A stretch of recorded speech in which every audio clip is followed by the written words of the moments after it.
Kemudian dari Bu Almira Lisantika. Karena merasa tidak akan ada apresiasi yang didapatkan. Oke, Mbak Almira. Ya, Pak. Ya, Mbak Almira silahkan.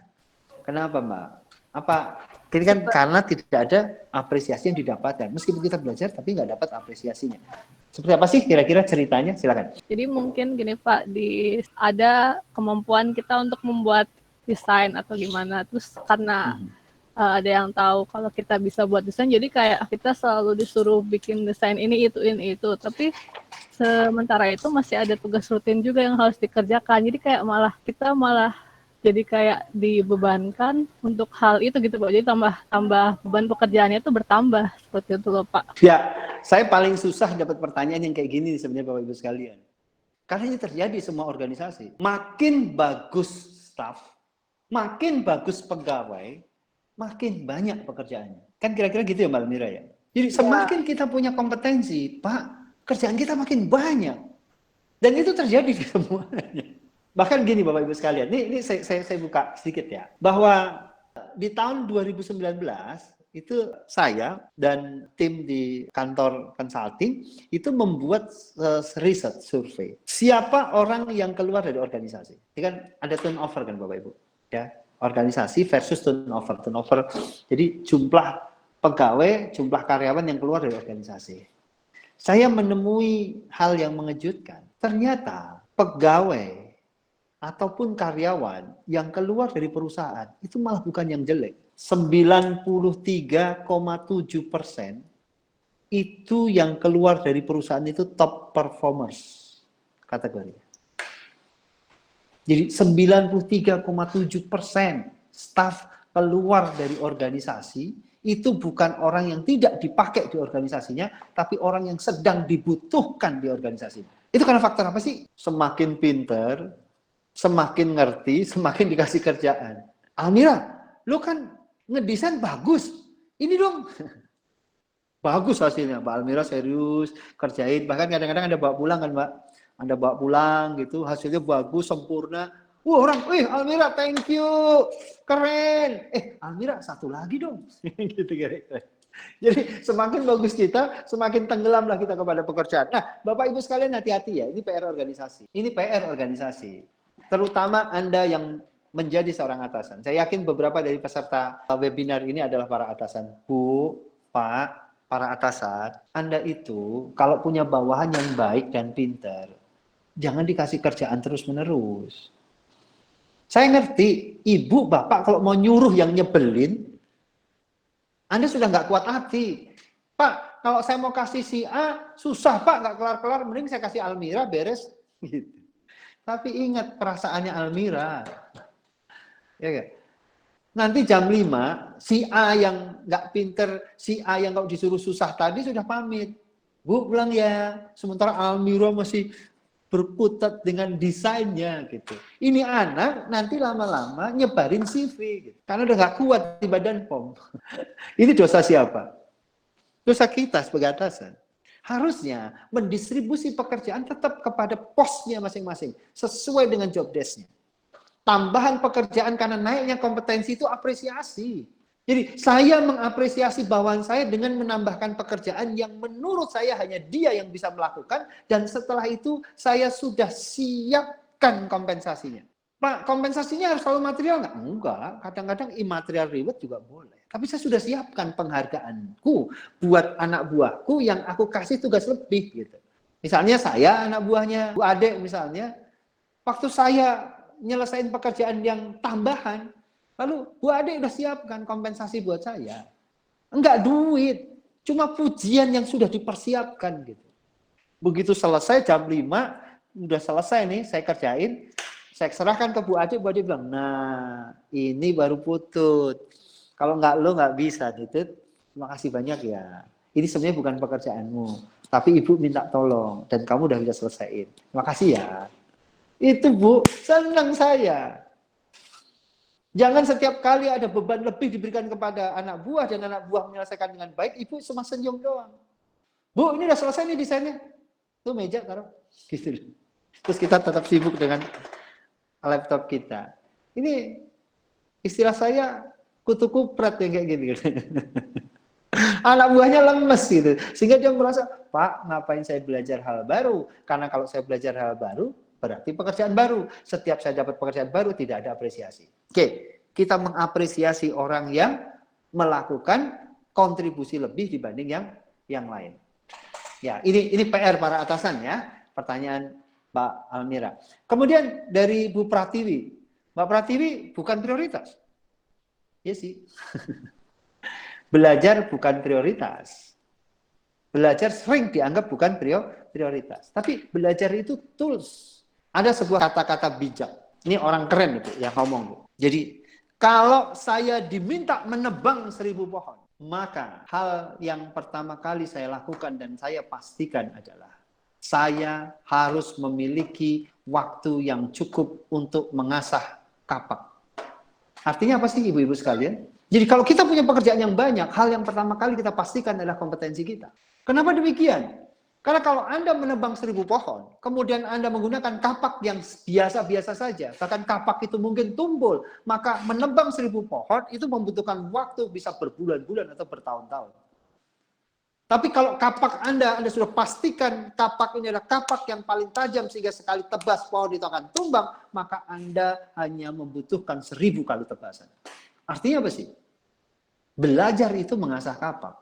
Belajar itu mengasah kapak. Sehingga, Bapak Ibu sekalian yang saya sayangi, maka prioritas mengasah kapak, prioritas belajar, itu sebenarnya prioritas paling awal. Karena sebenarnya bekerja itu nggak boleh trial and error. Kita coba dulu, kalau nggak ada masalah lanjut, kalau ada masalah baru belajar. Ya, bukan begitu polanya. Kita pelajari dulu ilmu, knowledge, ability, value yang ada, baru kita bisa mengeksekusi dengan benar. Karena idealnya bekerja itu sekali lakukan benar. Tidak ada rework yang hasilnya baik. Oke, kemudian dari Bu Desi Pasaribu. Dapatkah self-learning dilakukan tanpa adanya mentor, Pak? Apakah bisa efektif jika kita tetap lakukan tanpa mentor tadi? Saya secara pribadi mengusulkan adanya mentor. Bisa nggak? Bisa. Cuma biasanya tanpa mentor, kita menghabiskan waktu untuk melakukan searching resources. Saya mau belajar sesuatu, nggak ada mentornya, maka saya akan coba cari, googling, mana yang paling bagus, mana yang paling bagus. Cuma kalau ada mentornya kan bisa nunjukin. Misalnya saya tinggal telepon Pak Ari misalnya. Pak Ari, saya ingin belajar tentang bagaimana situational leadership. Saya harus baca apa, Pak? Karena Pak Ari pernah belajar, karena Pak Ari punya modulnya, karena Pak Ari pernah ikut trainingnya, karena Pak Ari sudah mengimplementasikan, ya mungkin Pak Ari akan jawab gampang. Kamu buka YouTube-nya situational leadership, tetapi bukan yang versi Indonesia ya. Kamu buka yang ngisi George Sinek, gitu. Langsung dapat karena punya mentor. Ya, karena punya mentor. Jadi peran mentor itu mempercepat proses. Apakah wajib? Enggak wajib, Bu. Cuma mempercepat proses saja gitu. Sama kayak putra kita, dia belajar mandiri, punya kesadaran yang tinggi, bagus gitu. Tapi kalau dia kadang-kadang bertanya kepada mamanya sebagai mentor, atau dia punya guru yang dia bisa akses melalui WA, dia akan lebih mudah menemukan jawaban PR-PR-nya. Jadi mentor itu tipenya, fungsinya adalah accelerate, mengakselerasi. Ya, oke. Bu Welinda Safri, belajar menjadi lebih tahu itu kadang bikin stres sendiri, Pak. Ilmunya seperti ini, di lapangan tetap aja seperti itu. Kadang menjadi lebih tahu itu adalah dosa. Mbak Welinda, open mic dong. Jangankan self-learning ya Pak, maksudnya ditugasin rutin pelatihan pun, kita pulang bawa ilmu juga itu belum tentu bisa diterapin. Karena banyak alasan sih, salah satunya anggaran juga. Kita dapat ilmunya apa, tapi nggak bisa diaplikasikan karena kita anggaran gitu. Ya. Apalagi kalau self-learning Pak, nggak disuruh, tahu gimana Pak. Jadinya ya gitu Pak. Akhirnya tahu, tapi tetap aja yang dilakuin nggak seperti yang seharusnya. Bikin dosa kan Pak? Ya. Ya Ibu sekalian. Ini nanti ujungnya adalah yang self learning juga atasnya juga wajib self learning Pak. Jadi ujungnya gitu. Kembali lagi. Saya juga harus self learning ini agar semuanya belajar gitu. Tapi ini permasalahan umum sih Pak. permasalahan umum yang memang terjadi gitu loh. Kadang masih ada gap antara entah itu permasalahannya di atasan maupun di bawahan. Kadang yang bawahnya sudah merasa update, yang atasannya masih dengan cara yang lama. Masalah yang kita bahas terkait generasi, hubungan antar generasi atau atasan bawahan ini masih sering terjadi, Pak. Iya. Mbak Belinda, satu statement Anda yang paling keren itu begini, kadang menjadi lebih tahu itu adalah dosa, Pak. Ya benar Ya, Pak. itu benar banget. Ada beberapa yang tadi Mas Ari bilang, memang belajar itu mesti bareng-bareng kan. Jadi makanya di tahap ke-6 itu adalah collaboration with others learners. Jadi setuju sih sebenarnya. Setiap kali proses pembelajaran itu selalu melibatkan atasan. Jadi kalau misalnya training tatap muka lah, nggak usah self learning. Setiap kali kita mengirimkan bawahan kita untuk training di PPSDM, kita sebagai atasan harus terlibat. Bawahan saya paling nggak begini, kita nanya, bawahanku kamu panggil training buat training apa sih, Pak Ari? Nanti impact-nya apa sih, Pak Ari? Pak Ari, apa yang bisa saya lakukan supaya bawahan saya maksimal dalam belajar? Itu kan habit atasan harusnya. Sehingga kasus yang disampaikan oleh Bu Belinda tidak terulang. Pak, saya belajar ilmu seperti ini, Pak. Saya belajar ilmu tentang balance scorecard. Nah, saya rapi, Pak. Saya jadi sudah tahu tentang 4 perspektif dalam balance scorecard yang harus dilihat.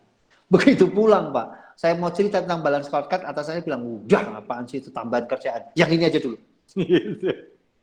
Terus Anda terseduh-seduh. Nambah dosa di gua gitu ya. Sehingga memang comprehensive self-learning atau comprehensive training itu harus, Pak. Harus. Sudah nggak bisa lagi dihindari. Ini klasik problemnya, tapi harus ada breakthrough-nya. Makanya kadang-kadang setiap hasil training harus diukur dengan 360 degrees observation. Itu sudah harus jadi kewajiban. Jadi setiap orang pulang training, impact-nya apa, itu harus dilihat dari 360 derajat. Dilihat dari bawahannya kalau dia punya bawahan, dilihat dari koleganya kalau dia kolega, punya bekerja dengan tim yang lain, dilihat dari atasannya kalau dia punya atasan, dan dia harus menilai dirinya sendiri berubah atau tidak. Supaya apa sih? Supaya nggak jadi dosa. Ini belajar hal bagus, pulang bawa dosa. Yang belajar kesel karena merasa berangkat dari ruang training, pulang ke lokasi kerja merasa dapat terobosan baru, yang di rumah merasa bahwa ilmu itu ngerepotin. Kan gitu, Pak. Apalagi belajar yang kaitannya sama tools. Belajar tentang tools, belajar tentang report, belajar tentang pemahaman form, belajar tentang instruksi-instruksi yang ada. Nah, ayo pemahaman ini harus kita samakan. Oleh sebab itu, setiap kali Anda melakukan proses pembelajaran, Anda harus bercerita kepada atasan Anda bahwa apa yang ingin Anda pelajari. Jadi self-learning itu, ya Anda lakukan secara mandiri, tetapi atasan Anda tahu gitu. Anda sedang belajar apa. Ya, supaya ada care-nya. Pak, tapi atasan saya nggak mau peduli. Udahlah, peduli nggak peduli, lapor aja sih. Ya kan? Pak, saya mohon bantuan Bapak, karena saya akan melakukan self-learning dalam hal kecepatan melakukan keputusan. Gitu.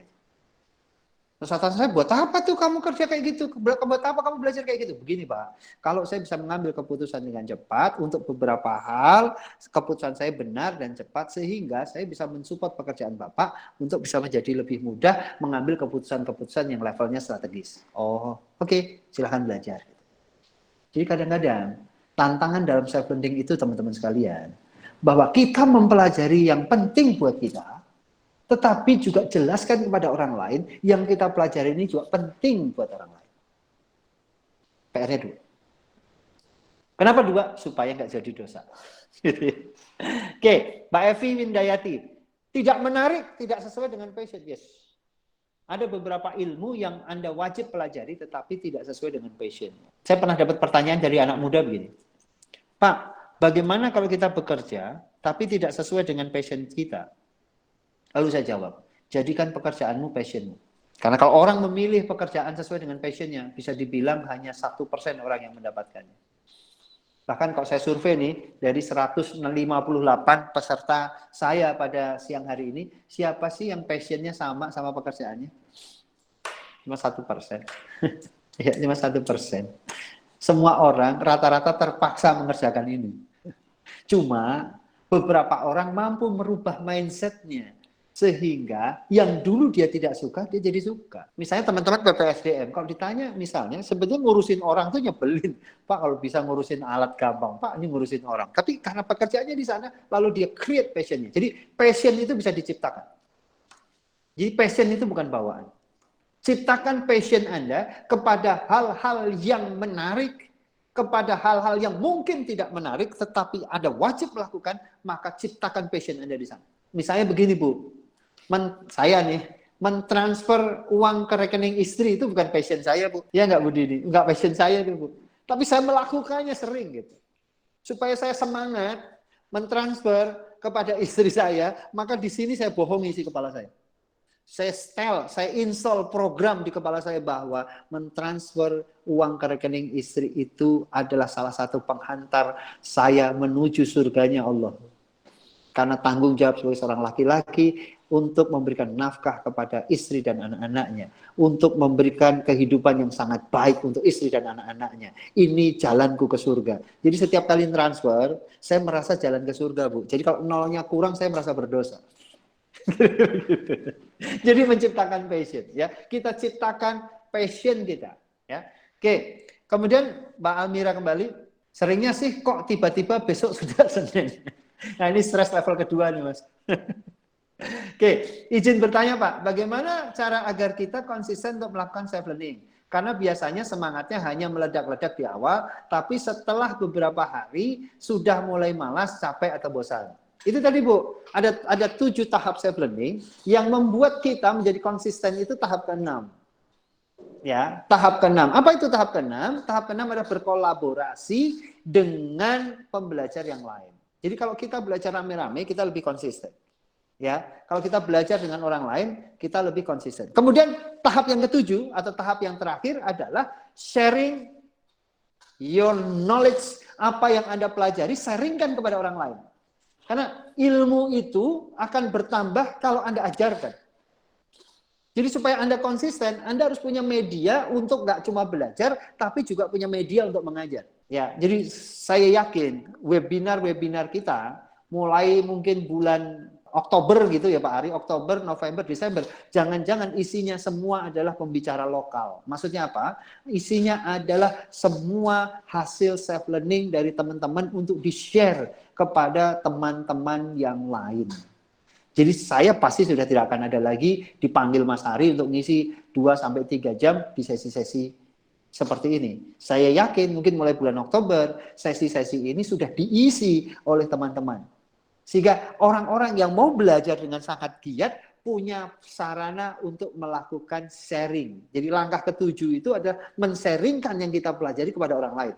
Nah, kalau sudah sampai di titik itu Anda konsisten. Ya, konsisten. Supaya misalnya gini, saya konsisten belajar kenapa sih? Karena hampir setiap hari saya mengajar. Kalau saya tidak belajar, saya tidak akan mendapatkan hal baru. Pasti basi seperti mengulang-ulang pernyataan saja gitu.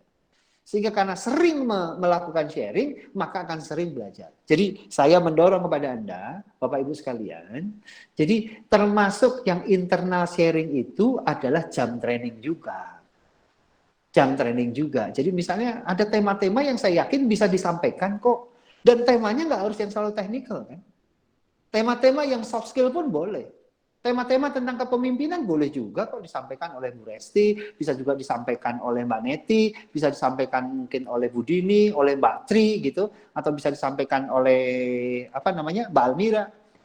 Ya, jadi harus ada sesi di mana yang kita pelajari itu dikeluarkan. Jadi ilmu kan kayak bejana gitu. Jadi gelas ini nggak akan tumpah, ya, nggak akan tumpah diisi air dari atas jika ada lubang di bawahnya yang juga mengalir gitu.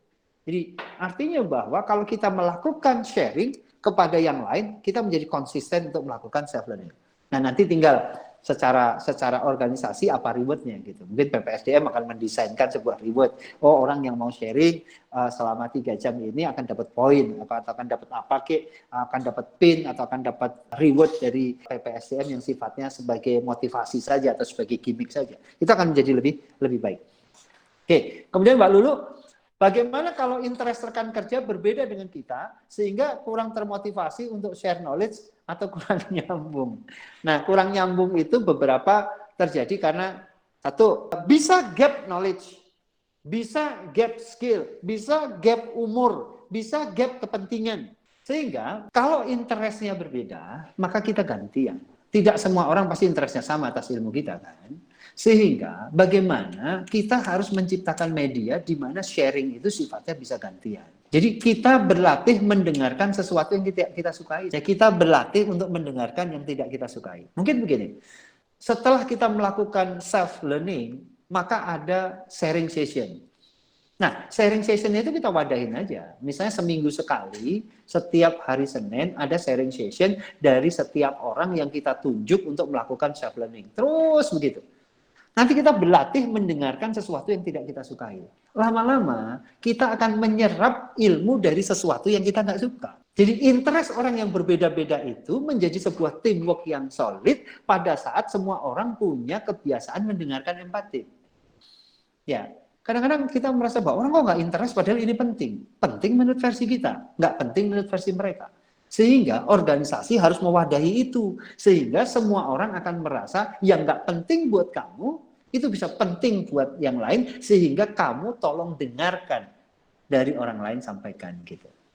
Jadi kita nggak perlu mencari tim yang sama, interestnya, passionnya sama, supaya kita bisa solid. Nggak bisa, karena ini organisasi.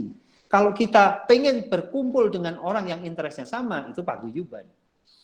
Ya, itu klub gitu. Kita bisa melakukan. Kalau tidak, ya kita wadahin. Supaya orang yang interestnya tidak sama, kita paksa dalam satu wadah untuk bisa saling belajar. Rugun Clara Samusir, Rugun Clara Samusir. Izin bertanya Pak, apakah kita perlu menetapkan prioritas terkait hal apa yang harus dipelajari? Misalnya belajar tentang hal yang berkaitan dengan pekerjaan itu lebih penting dibandingkan dengan hobi. Setuju Bu? Pada saat kita masuk ke tahap kedua dari proses self-learning, tahap keduanya adalah kita setting learning goal-nya. Apakah yang prioritas pertama itu selalu akan kita sampaikan yang sangat berkaitan dengan pekerjaan? Saya setuju. Selesaikan dulu yang urusannya sama pekerjaan. Baru setelah itu hal-hal yang berkaitan dengan hobi. Atau combine. Self-learning itu 20 menit berkaitan dengan pekerjaan, mungkin yang berkaitan dengan hobi, setelah Anda makan malam, Anda self-learning berkaitan dengan hobi. Lucu juga sih, nonton-nonton YouTube tentang memasak. Bahkan saya itu punya kebiasaan di keluarga kami, itu kalau setiap malam Sabtu, gitu ya, malam Sabtu, itu kita nonton YouTube bareng-bareng yang berkaitan dengan masak-memasak. Terus paginya, Sabtu pagi, kita masak rame-rame. Itu seru juga sih, Bu. Refresh gitu ya. Nggak selalu belajar tentang soft skill saya. Kadang-kadang saya belajar tentang cara memasak, cara membuat roti dan seterusnya. Karena itu menarik buat anak saya, walaupun nggak menarik buat saya, tapi begitu dieksekusi jadi refreshment buat saya. Jadi boleh Bu. Jadi prioritas pertama self-learning tentang pekerjaan, lalu kita masukkan self-learning yang berkaitan dengan hobi. Oke, dari Bu Teti Ulios. Izin bertanya Pak Putut, ya Bu. Sejauh mana peran dan pengaruh kecerdasan emosi di era revolusi industri 4.0? Kalau sudah digital semua, apakah EQ juga semakin menurun nantinya? Oke, pertanyaannya keren. Apakah setelah digital semuanya? Apakah setelah era revolusi industri 4.0 ini? Apakah setelah semuanya bertransformasi kepada hal-hal yang berkaitan dengan internet dan lain-lain?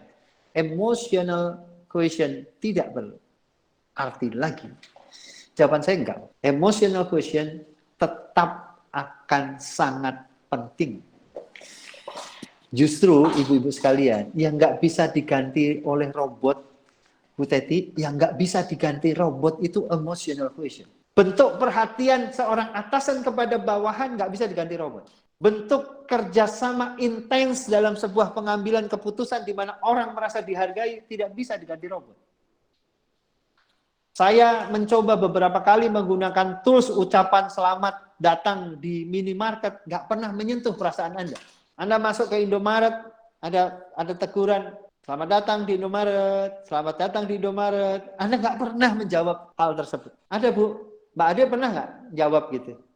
Selamat datang di Indomaret, terus Mbak Ade bilang terima kasih. Gitu, nggak sih? Awal-awal sih pernah Pak. Yang pakai mesin kan enggak Bu? Betul kan? Karena nggak menyentuh. Tapi kalau yang ngucapin kasirnya kan beda kan Bu? Betul nggak? Kalau kasir Yang Indomaret ngucapin bilang, kasirnya. iya, kalau kasirnya yang bilang, Ibu selamat datang Indomaret, Selamat datang Ibu Indomaret. udah lama nih nggak Selamat kesini, berbelanja. udah lama nih Ibu nggak belanja, itu kan menyentuh Bu, itu kan seneng, betul nggak sih? Itu yang nggak bisa digantiin. Sama dengan nanti, apakah revolusi 4.0, 5.0, 6.0, apakah EQ akan tetap ada? Saya bilang tetap ada. Ya, tetap ada. Kenapa? Karena untuk mengambil sebuah keputusan-keputusan besar, untuk mengambil hal-hal yang berkaitan dengan kolaborasi antar manusia, ternyata sistem saja tidak cukup. Butuh kecerdasan emosi. Makanya jangan kaget. Kalau ada orang yang bisa menciptakan gadget tercanggih dan software terhebat, masih melarang anaknya pegang gadget sebelum usianya 16 tahun. Ya kan? Karena dia merasa anakku nggak bisa hanya dibangun dengan melihat YouTube dari kecil, kemudian belajar dari semua hal yang ada di internet. Anakku tetap butuh belajar bermain di luar. Anakku tetap butuh untuk kotor dengan lumpur. Anakku tetap butuh menjadi lebih hitam karena tersengat matahari. Artinya apa sih? Faktor-faktor emosional masih dibutuhkan. Bahkan nanti di antara lautan internet, di antara lautan laptop, di antara lautan internet itu akan ada seorang atasan yang mungkin nggak pegang gadget. Dia hanya melihat perilaku-perilaku kita yang sibuk di depan laptop. Lalu dia menghampiri kita, ngelus-ngelus punggung kita. Jangan lupa makan. Sudah jam 12. Terus pergi ke ujung sana, udah sholat lohor belum? Gitu. Nanti ada yang kayak gitu tuh, Bu. Dan orang inilah yang akan menentukan kebijakan-kebijakan dalam banyak hal. Karena bagaimanapun juga, keseimbangan hidup perlu ada. Betul nggak sih, Bu? Kan ada beberapa dari Anda, ibu-ibu sekarang sudah mulai malas lihat YouTube kan? Kadang-kadang Anda di rumah, lihat kiri, suami Anda sedang main gadgetnya. Lihat anak Anda sedang main gadgetnya. Lihat pembantu Anda pun karena sudah selesai pekerjaan, dia main gadgetnya. Lalu ibu ngeliatin mereka, lalu ibu pergi ke dapur, tiba-tiba bikin kopi, tiba-tiba goreng pisang dari tangan Anda sendiri, lalu Anda antarkan ke mereka. Terus Anda bilang, kalau main sambil ngopi enak Pak, gitu. Itu emotional quotient. Itulah yang membuat hidup menjadi bahagia. Jadi EQ Mbak Teti Ulias tetap ada, karena itu yang menjamin Anda bahagia. Ya, jadi Bapak Ibu sekalian, sebelum saya akhiri, saya kembali lagi kepada review di sini bahwa ada 7 tahapan di dalam kita melakukan self learning. Ya, ada 7 tahapan di dalam kita melakukan self learning, Bapak Ibu sekalian. Kita ingat-ingat bersama. Yang pertama adalah, saya tampilkan slide-nya. Yang pertama adalah memunculkan curious, memunculkan rasa keingintahuan yang tinggi. Kemudian yang kedua adalah melakukan setting tujuan pembelajaran yang clear. Kemudian bagaimana kita mengakses resources kita belajar, sumber-sumber kita belajar. Bagaimana kita terlibat dalam proses belajar itu sendiri. Kemudian kita punya tanggung jawab besar untuk mengaplikasikan apa yang kita pelajari. Dan kita mau berkolaborasi dengan orang lain yang menjadi pembelajar, dengan sahabat-sahabat kita, dengan pegawai-pegawai yang lain. Dan yang terakhir, tahap ketujuh adalah share your knowledge. Jadi ilmu yang Anda pelajari harus Anda share kepada yang lain. Nah, kenapa Anda harus share? Ya, supaya Anda mendapatkan hikmah lebih. Supaya Anda bisa membuat komunitas-komunitas yang lebih open mind. Ya, komunitas-komunitas yang lebih positif. Ya, menaikkan hormon kebahagiaan Anda, ya. Dopamin Anda naik levelnya supaya Anda lebih bahagia.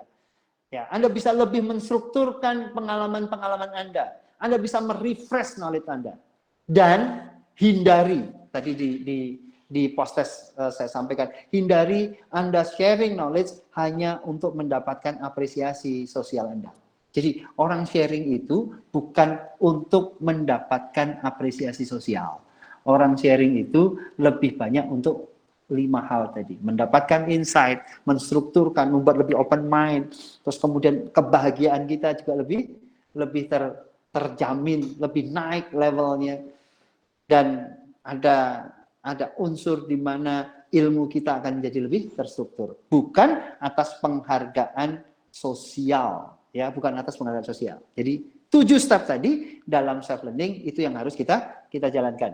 Oke, Kira-kira itu yang saya sampaikan Bapak Ibu sekalian. Sebelum saya tutup, adakah pertanyaan? Silakan. Terima kasih Pak Utut atas paparannya, dan sekaligus tadi saya menyambung yang disampaikan oleh Pak Utut terkait dengan yang step terakhir, sharing.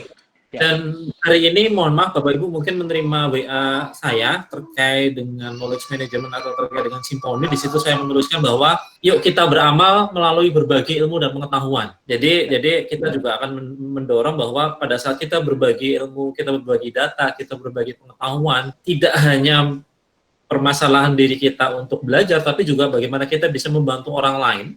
Karena dengan ilmu yang kita share, dengan data yang kita share, nanti akan membantu pegawai lain di Badan POM ini untuk bekerja.